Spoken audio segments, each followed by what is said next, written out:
Yesterday, the 13th of November, 2021, we began reading the book Dreams from Our Founding Fathers, First Principles in the Age of Obama, written by Florida Governor Ron DeSantis. We read the preface and the first 3 pages. We now pick up at page 4. Bringing large Democratic majorities in both houses of Congress with him to Washington, Obama, some suggested, was leading a structural political realignment that, while organized around Obama the individual, portended an era of left-of-center federal government activism. James Carville, a well-known Democratic political strategist, was so sure that Obama's election signaled a sea change in American politics that he wrote a book titled 40 More Years, How the Democrats Will Rule the Next Generation. As a leader of a new political order, journalists began drawing comparisons between Obama and other noteworthy political leaders, including liberal luminaries like Franklin D. Roosevelt and John F. Kennedy, and even Obama's fellow Illinois resident and the preeminent Republican president, Abraham Lincoln. But for all the high expectations and adulatory media coverage, there remained an absence of scrutiny about the type of political program that Obama would pursue. The theme of his presidential campaign had been change, an inherently and perhaps intentionally vague concept that allowed Obama to avoid taking more detailed positions and to become the default candidate for those unhappy with the nation's direction. To be sure, Obama made it clear that, at the very least, change meant that he was not George W. Bush, who, by the end of his term, was, according to public polling, spectacularly unpopular. But there was also reason to suspect that Obama saw himself as a change agent of historic proportions, as someone who could, as he said during the primary against Hillary Clinton, put us on a fundamentally different path.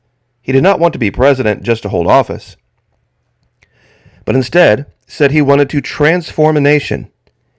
As the campaign drew to a close, and with the political winds blowing strongly at his back, Obama told a crowd in Missouri that, quote, "We are 5 days from fundamentally transforming the United States of America." It would be a mistake to dismiss Obama's embrace of transformational change as some sort of overheated campaign rhetoric. Obama's expressed desire to transform America was not merely a way to differentiate himself from an unpopular incumbent. Instead, the theme of transformational change was one to which he had dedicated his entire adult life. In an interview with the Associated Press following his election as the first black president of the Harvard Law Review in April of 1990, Obama proclaimed his intention to reshape America in a way that is less mean-spirited and more generous.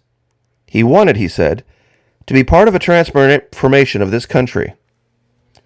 It is striking that nearly 20 years before his presidential campaign, and while still a relatively young man, Obama used language virtually identical to his campaign rhetoric to express the desire to transform a country that he deemed too mean-spirited.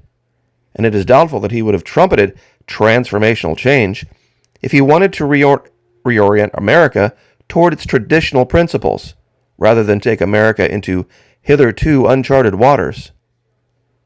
For her, or his, part, Michelle Obama was more explicit about her husband's transformational projecting, telling voters that Barack knows that we are going to have to make sacrifices.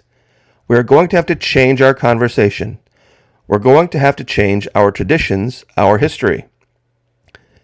Many great leaders throughout American history have been change agents, but most sought conservative change that rested on the nation's fundamental principles, often explicitly invoking the Founding Fathers.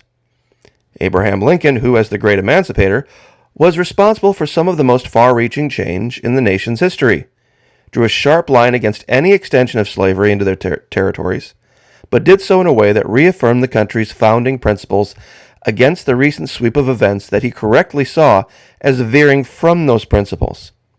In fact, in his famous address to New York City's Cooper Union in anticipation of the presidential campaign of 1860, Lincoln attacked the views of Stephen A. Douglas, who claimed that the Constitution's creators supported his pro-slavery position by scrutinizing the public positions of all of the delegates to the Constitutional Convention regarding the authority of Congress to ban slavery in the territories. After demonstrating that most of the delegates thought the Constitution allowed the federal government to prohibit slavery in the territories, Lincoln urged that, as those fathers marked it, so let it be again marked as an evil not to be extended. During his most famous speech delivered in the midst of the Civil War in commemoration of the dedication of the cemetery at Gettysburg, Lincoln famously placed the entire struggle in the context of reaffirming the nation's founding principles. The task, he said, was to make sure that the dead did not die in vain, and that this nation under God shall have a new birth of freedom, and that government of the people, by the people, and for the people shall not perish from the earth. A century later, a young Baptist preacher from Atlanta picked up the torch of reaffirmation-based change from Lincoln, seeking to rally the American people against the pernicious practices of racial segregation and racial discrimination. Dr. Martin Luther King Jr. stood in front of the Lincoln Memorial to declare that when the architects of our republic wrote the magnificent words of the Constitution and the Declaration of Independence, they were signing a promissory note to which every American was to fall heir. More than 100 years after the outbreak of the Civil War, Dr. King implored America to cash this check, a check that will give us upon demand the riches of freedom and the security of justice. Dr. King did not dream of a transformation of America in which the foundational principles of the nation were tossed aside. He simply asked that the African Americans be recognized as full participants in the American constitutional drama. Even in his final speech in Memphis, Tennessee in 1968, King made clear that he embraced the basic tenets of American life. All we say to America, he said, is, be true to what you said on paper. Had King sought to transform society in a way that diverged from the basic principles articulated by the Founding Fathers and championed by Abraham Lincoln, it is unlikely that he would have attained his status as a towering figure in American history. That Obama spoke of transforming America in a way that at the very least eschewed the strong reaffirmation element of a Lincoln or a King is not something that drew much attention in the early days of his presidency. Media reports instead drew parallels between the faltering American economy of 2009 and the Great Depression of the 1930s, and cast Obama as a would-be FDR tasked with saving America from falling further into the economic abyss. The New York Times trumpeted Obama's inaugural address as having swept away 8 years of President George Bush's false choices and failed policies and promised to recommit to America's most cherished ideals. The Times was comforted that with Mr. Obama's help, this battered nation will be able to draw together and mend itself. The following month, when Obama signed the $814 billion American Recovery and Reinvestment Act, also known as the stimulus bill, many saw it as the most ambitious federal spending initiative since Roosevelt's New Deal. No one's going to have 100 days like Franklin Roosevelt again, said Alan Lichtman, a liberal political history professor at American University in Washington. But leaving aside that impossible comparison, Obama's accomplishments stack up very well. With a gargantuan stimulus package under his belt, and with commanding legislative majorities in Congress, Obama was riding a wave of public approval and continued exaltation by the major media outlets. The adulation proved to be short-lived, taking office on the heels of an unprecedented spending initiative, the Troubled Asset Relief Program, also known as TARP, that provided taxpayer-financed capital injections to financial institutions designed to prevent the collapse of the financial system, which was signed into law by his predecessor, but which Obama continued and expanded into unanticipated areas. Obama nevertheless proceeded to push a number of boldly left-of-center initiatives that heralded the type of fundamental change to which he had alluded to in the campaign, in addition to the $814 billion stimulus bill that dramatically exacerbated an already exploding budget deficit. He pushed for a federal overhaul of the nation's healthcare system that created a new federal entitlement and put America on a course to a government-run, single-payer system, and championed proposals in the fields of energy and education that required an unprecedented expansion of the federal government. But that was not all. To help deal with some of the aftershocks of the financial meltdown from the previous autumn, Obama proposed more bailouts for union-heavy General Motors and for those facing a home mortgage foreclosure. Within a very short time after taking office, his efforts at transformational change started to stir discontent among the public, and created the impetus for a revitalized conservative opposition to his policies. When Santelli invoked the need for a Tea Party dedicated to the nation's founding principles, he was giving voice to a widespread, if latent, feeling among a substantial number of Americans that Obama's political project was transforming the United States into a country they no longer recognized. It was this nagging feeling that caused many Americans to trumpet the need to return to first principles. Soon after Santelli made his case against Obama's policies, Americans throughout the country began organizing individual Tea Parties in which individual participants seemed to share a belief in limited government, a desire to reduce federal spending, and an opposition to federal bailouts of private industry, as well as to the tax increases that will eventually but inevitably follow the spike in spending. Most significantly, the expansion of government in Washington seemed to many to represent a direct challenge to the Founding Fathers' vision of America as a land of individual liberty, as a nation with a constitution that limited government's power to few enumerated functions.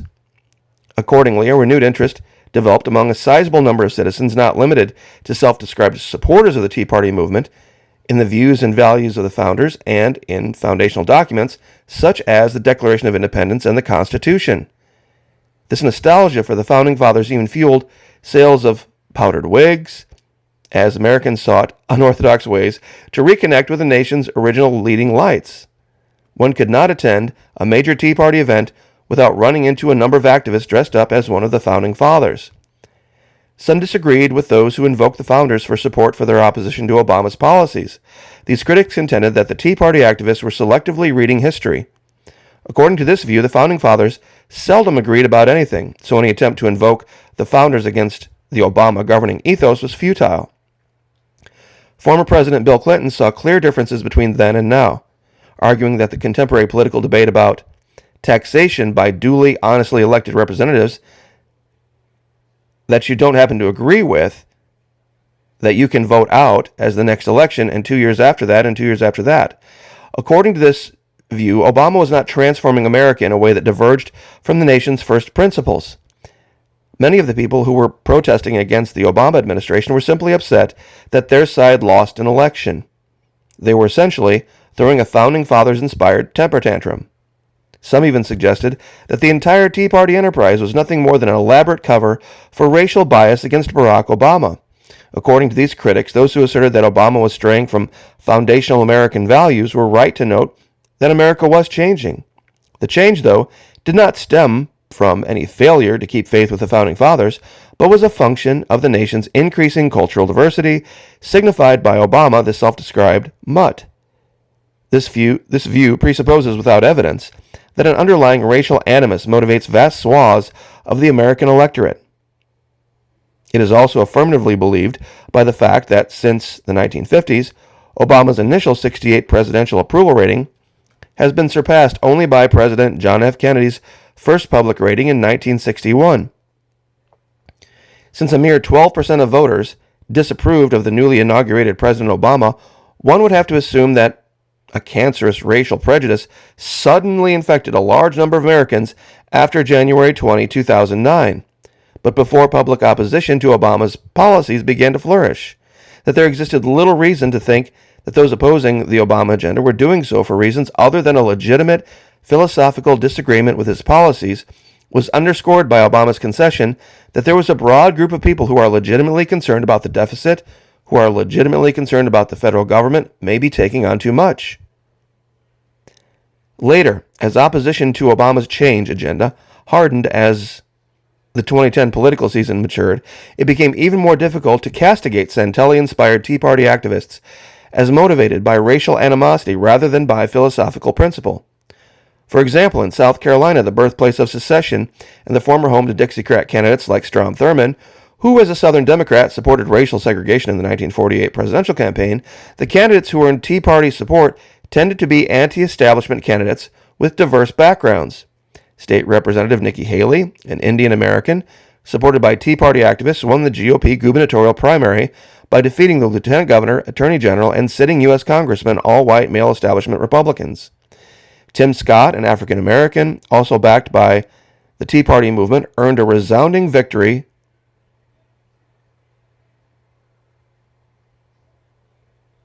in Republican primary in the congressional district encompassing Charleston and Fort Sumter. He defeated the son of Strom Thurmond in the primary. Both were elected to office in November 2010. If in fact voters were identifying with the Tea Party due to racial prejudice, they had an awfully strange way of showing it. Beyond the diversion of racial prejudice, much of the discussion in the press focused on if and how the political opposition to Obama's policies affected the ongoing political debate in the United States. Not surprisingly, this focus tended to revolve around the partisan concern of whether Tea Party activists would benefit the Republican Party or hurt its electoral prospects. This is an interesting discussion point, but is ultimately far less important than the critique advanced by Rick Santelli, among others, that the Obama agenda represented divergence from the principles championed by the American founders. As we will see, Santelli and other critics were right to invoke the Founding Fathers in opposition to the Obama agenda. The quote-unquote transformational change pursued by President Barack Obama and by his allies in Congress is, on a number of fronts, irreconcilable with the political principles espoused by the Constitution's creators. This is because Obama does not seek to reaffirm the nation's political foundation, but instead wants to reformulate them, and it is not even that the change he seeks is not merely faithful to the founders' political ethos, though it surely is in many important respects. Obama's quest to fundamentally transform the United States represents the type of political program that the Constitution was designed to prevent. That's the end of Section 1 of Chapter 1. In our next reading, we will move into Section 2, First Principles and Main Pillars of the Fabric.